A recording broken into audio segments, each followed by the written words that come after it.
सभी मित्रों को नमस्कार। आज हमारे संभावित प्रश्न संडे टेस्ट सीरीज़ फर्स्ट होगी, जिसमें DSC 7, DSC 8, DSC 9 तीनों सब्जेक्ट्स की फर्स्ट यूनिट पहली इकाई के संभावित प्रश्नों को साझा किया जाएगा। तो हम शुरू करते हैं। सर्वप्रथम हम DSC 7 इकाई 1 भारतीय भाषा साहित्य के संभावित प्रश्नों को देखेंगे। DSC 7 इकाई 1, इसमें जो पहला प्रश्न है वह है भारतीय साहित्य का संक्षिप्त वर्णन कीजिए। 18 अंकों का पूछा जा सकता है, 15 अंकों का भी पूछा जा सकता है।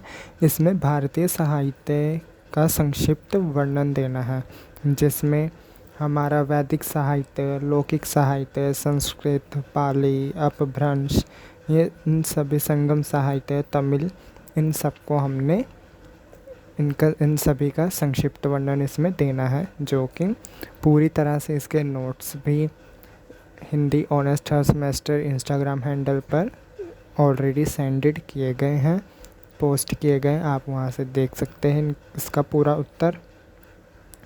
अगला प्रश्न है आधुनिक भारतीय भाषाओं के साहित्य का संक्षिप्त परिचय दीजिए। आधुनिक भारतीय भाषाओं का जो साहित्य है उसमें जितनी भी भाषाएं उनका संक्षिप्त परिचय देना है। तो ये 18 अंकों का, 20 अंक, 15 अंक का भी पूछा जा सकता है। इसमें आपको कुल जितनी भी भाषाओं के बारे में हमने पढ़ा था उन सभी भाषाओं का लिखना था, इसमें लिखना है।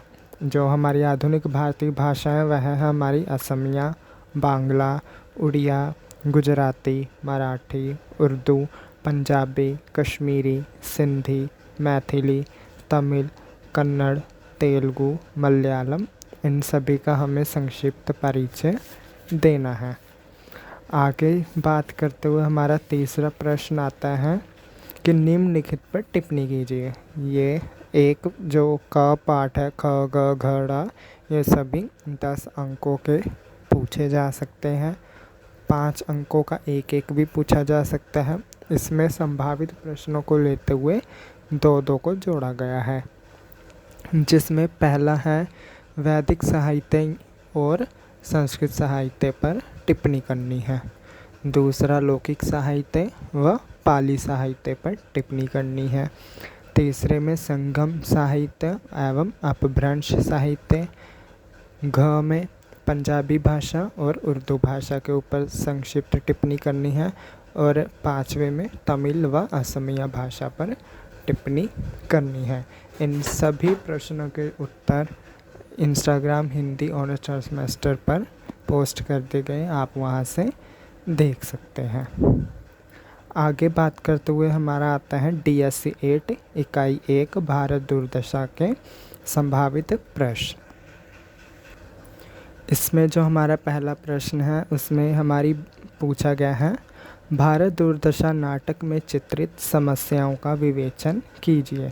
जो भारत दुर्दशा नाटक है उसमें जो समस्याएं उभरी हैं उन सब का वर्णन करना है, विवेचन करना है। यह प्रश्न 15 अंक का पूछा गया है। संभवतः यह प्रश्न 20, 12, 18 अंकों तक भी पूछा जा सकता है। तो जो हमने भारत दुर्दशा भारतेंदु हरिश्चंद्र द्वारा रचित नाटक पढ़ा था उसमें कुल 6 अंक थे। तो उन 6 अंकों में हर एक अंक में अपनी एक जो समस्या थी भारत की वह प्रकट की गई थी। तो इसमें जो पहला अंक था उसमें जो योगी है और लावणी गाता आता है, अतीत का गौरव गान वह करता है, जो कि भारतवर्ष की हीन दशा का ब्यौरा देता है। उसमें नाट्यशास्त्र का परिचय सूत्रधार मात्र नहीं ऐसा वह कहता है, और गाकर दर्शकों को भारत की दैन्य स्थिति देखने के लिए मानसिक रूप से तैयार करता है। इसी तरह दूसरे अंक में शमशान के कुत्तों, कौओं, सैयारों के बीच फटेहाल भारत का प्रवेश करता है। उसमें वह दुर्बल रणभीरु भारत नेपथ्य दुर्दैव की वह सब कुछ बिंब को दर्शाता है। तीसरे अंक में वह भारत दुर्दैव सत्यानाश जो फौजदार होता है उसका दुर्दशा मूलक मतलब प्रयोजनों को स्पष्ट करते हैं। भारत की जो वेशभूषा है वो आधि मुसलमान आधि क्रिस्तानी है, 1000 वर्षों की गुलामी है, इस तरह से वह तीसरे अंक में प्रदर्शित करता है। चौथे अंक में गुलामहीन हर्त दर्प बनाने के कारणों का उल्लेख है। हर्त दर्प का मतलब होता है जिसका घमंड चूर हो गया हो, ऐसे वह बताता है। और पाँचवें अंक में भारतीयों की बैठक में उल्लेख करता है कैसे बंगाली महाराष्ट्री एडिटर की साहसिकता, हिंदी भाषी देशी सज्जन कवि कायरता का दृश्य खड़ा कर नाटक में बंगाली नवजागरण, मराठी नवजागरण एक्सेट्रा को दिखाया गया। और छठे अंक में भारत भाग्य नामक जो पात्र है मतलब इसमें कुल मिलाकर आपको जो भारत दुर्दशा नाटक है उसमें भारत की जो दुर्दशा दिखाई गई है उसको पूर्ण रूप से उसका विवेचन करना है। अगला जो प्रश्न है उसमें भारत दुर्दशा एक प्रतीक नाटक है, उदाहरण सहित विवेचन कीजिए। कि भारत दुर्दशा एक प्रतीकात्मक नाटक है, उसका वर्णन करना है। तो यह भी 15 अंक का संभावित प्रश्न है।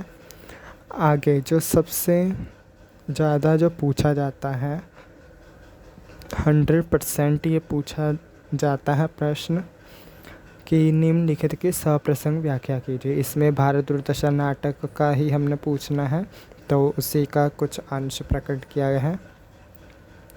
रो आहू सब मिली के आवहु भारत भाई, हाँ हाँ भारत दुर्दशा ना देखी जाई।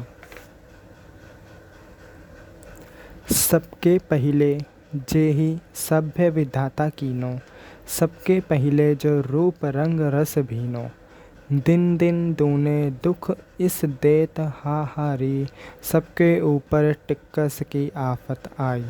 तो इसमें जो सप्रसंग व्याख्या करनी है, सर्वप्रथम इसमें हम अपना प्रसंग लिखेंगे।